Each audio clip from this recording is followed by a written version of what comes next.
नाम के एक गांव में शादी चल रही होती है। वाह, मजा आ गया फूफा जी।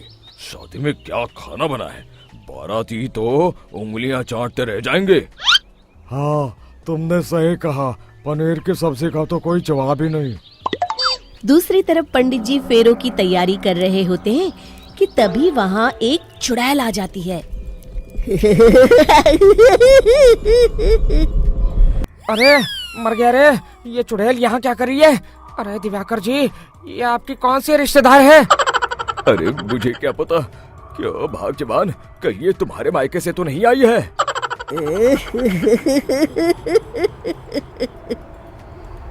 तुम लोगों की इस गांव में बारात लाने की हिम्मत कैसे हुई? मेरे रहते इस गांव में किसी की शादी नहीं हो सकती। अब तुम लोग देखो मैं क्या करती हूँ। अरे मर गया रे, मैंने सुना है ये जबान की पक्की है। भागो रे भागो, वरना ये चुड़ैल किसी को नहीं छोड़ेगी। हाँ, तुम सही कहते हो मोहन भाई, यहाँ से भाग लेने में ही हम सबकी भलाई है।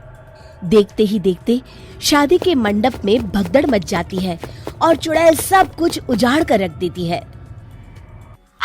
फिर एक दिन मोहन की शादी तय हो जाती है।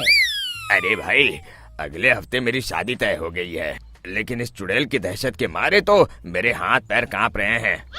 अरे मोहन, तुम्हारा दिमाग तो खराब नहीं हो गया? तुम अपने साथ साथ हम सब गांव वालों को भी बलि का बकरा बनाना चाहते हो? उस चुड़ैल के रहते तुमने अपनी शादी के बारे में सोच भी कैसे लिया? देखो गोपाल, डर तो मुझे भी लग रहा है, लेकिन उस चुड़ैल के डर से मैं जिंदगी भर कुंवारा तो नहीं रह सकता। तभी वहाँ मोहन के होने वाले ससुर आ जाते हैं। अरे ससुर जी, आप? देखो, अब तक मैं तुम्हारा ससुर बना नहीं हूँ और शायद बनूंगा भी नहीं। ये आप क्या कह रहे हैं? मैंने तो शादी का कोड भी सिलवा लिया है। मैं अपनी बेटी की शादी किसी अच्छे गांव में कराना चाहता हूँ। तुम्हारा गांव तो भूतिया गांव है। मैं तो क्या, अब तो कोई भी अपनी लड़की इस गांव वालों को नहीं देगा। इस तरह चुड़ैल के डर से उस गांव में किसी की भी शादी नहीं हो पाती। फिर एक दिन गांव के जमींदार अपनी बेटी की शादी करने का विचार करते हैं, लेकिन चुड़ैल के डर से उनकी भी हिम्मत जवाब दे देती है।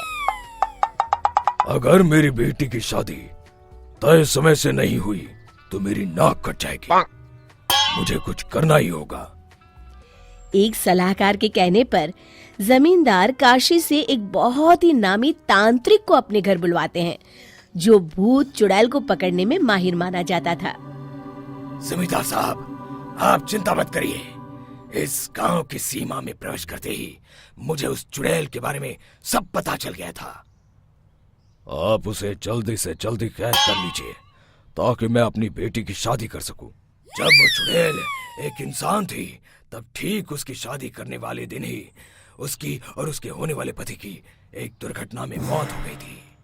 उसका होने वाला पति आज भी भूत बनकर जंगल में भटकता है। इसलिए जब तक चुड़ैल की शादी नहीं हो जाएगी, वो किसी और की भी शादी नहीं होने देगी। ये आप क्या कह रहे हैं? अगर वो भूत भी हमारे गांव में आ गया, तब हमारा क्या होगा? ये आदमी बीच में बहुत बोलता है, इसे बाहर निकालो। उसके बाद तांत्रिक बताते हैं कि अगर उस भूत के साथ चुड़ैल की शादी करा दी जाए तो वो चुड़ैल हमेशा हमेशा के लिए उस गांव को छोड़कर चली जाएगी। जमींदार साहब, आप अपनी बेटी की शादी की तैयारी शुरू कर दीजिए। मैं कुछ गांव वालों को अपने साथ लेकर उस भूत को ढूंढने जंगल की ओर जाता हूँ। इस तरह जमींदार निश्चित होकर अपनी बेटी की शादी करवाने लगते हैं, लेकिन तभी वहाँ चुड़ैल आ जाती है। मैंने तुम गांव वालों को समझाया था ना कि इस गांव में कभी कोई शादी नहीं करेगा। लगता है तुम लोग मुझे हल्के में ले रहे हो। चुड़ैल जमींदार की बेटी को उठा लेती है।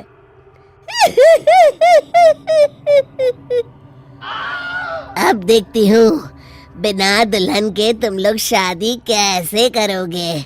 मैं इसे अपने साथ ले जा रही हूँ।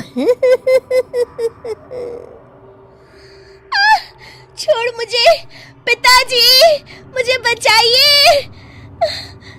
अरे कोई मेरी बेटी को बचाओ। तभी तांत्रिक उस भूत को लेकर वहां पहुंचता है। अरे भाग्यवान, रुको, इन मासूमों को परेशान मत करो, मैं आ गया हूँ, अब तुम मेरे साथ चलो। चुड़ैल बहुत खुश हो जाती है। आप आ गए, चलिए अब हम मंदिर में चलकर शादी कर लेते हैं। अरे अरे अरे अरे, ये क्या कह रही हो? मंदिर में जाके दोबारा मरना है क्या? चलो, आज से हम जंगल में रहेंगे।